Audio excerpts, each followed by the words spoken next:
తెలంగాణలో గవర్నర్ కోట ఎమ్మెల్సీల నియామకంలో తమకు న్యాయం చేయాలన్నారు బీఆర్ఎస్ నేత దాసోజు శ్రవణ్. ఈ విషయమై హైకోర్టు ఇచ్చిన తీర్పును అమలు చేయాలన్నారు. కోదండరాం, అమీర్ అలీ ఖాన్లకు వ్యతిరేకం కామని తమకు అన్యాయం చేయవద్దని గవర్నర్కు విజ్ఞప్తి చేశారు దాసోజు శ్రవణ్. ఈ మేరకు రాజ్ భవన్లో గవర్నర్ కలిశారు.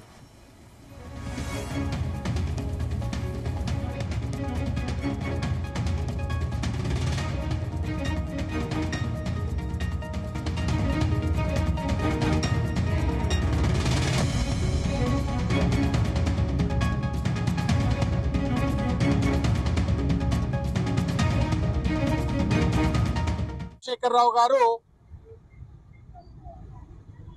31 జూలై 2023 నాడు జరిగినటువంటి ఒక కేబినెట్ సమావేశంలో గౌరవనీయులు ఎరుకల సామాజిక వర్గానికి గిరిజన కుటుంబానికి చెందినటువంటి గౌరవనీయులు కుర్రా సత్యనారాయణ గారు, వారు ట్రేడ్ యూనియన్ లీడర్, అదేవిధంగా ఎరుకల సామాజిక వర్గ యొక్క అభ్యున్నతి కోసం, గిరిజన అభ్యున్నతి కోసం హక్కుల పోరాటం చేసినటువంటి ఒక సామాజిక యోధుడు కుర్రా సత్యనారాయణ గారిని, వారితో పాటు నన్ను కూడా ఆ రోజు గవర్నర్ కోటాలో ఎమ్మెల్సీల కోసం అని చెప్పని కౌన్సిల్ ఆఫ్ మినిస్టర్స్ మీటింగ్ లో రిజల్యూషన్ చేసి ఆ రోజు వారు తీర్మానాన్ని గవర్నర్ గారి కార్యాలయానికి పంపడం అయింది.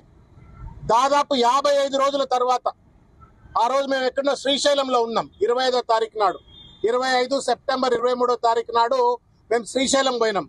ఆ శివుడన్న తొందరగా మాకు కరుణిస్తాడేమో, ఇన్ని రోజులు అయిపోయింది, మాకు ఆర్డర్ వస్తుందేమో అని చెప్పని శ్రీశైలం పోయి పొద్దుగాల అభిషేకం చేసుకొని పూజ చేసుకొని వచ్చి ఆ టిఫిన్ చేస్తున్నాం. మా గుండెల మీద రాళ్లు పడ్డట్టుగా స్క్రోలింగ్స్ వస్తా ఉన్నాయి. ఇట్లా రిజెక్ట్ అయింది అని చెప్పని ఆర్డర్ కూడా మేము మీడియాలో చూసినాం. 19th డేటెడ్, దాదాపు 49-50 రోజుల తర్వాత రిజెక్ట్ చేయబడ్డటువంటి ఒక ఆర్డర్ ను మేము మీడియాలో చూసినాం.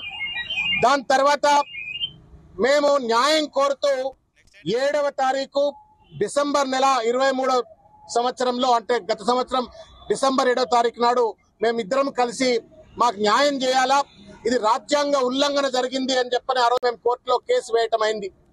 కోర్టులో కేసు వేసిన తర్వాత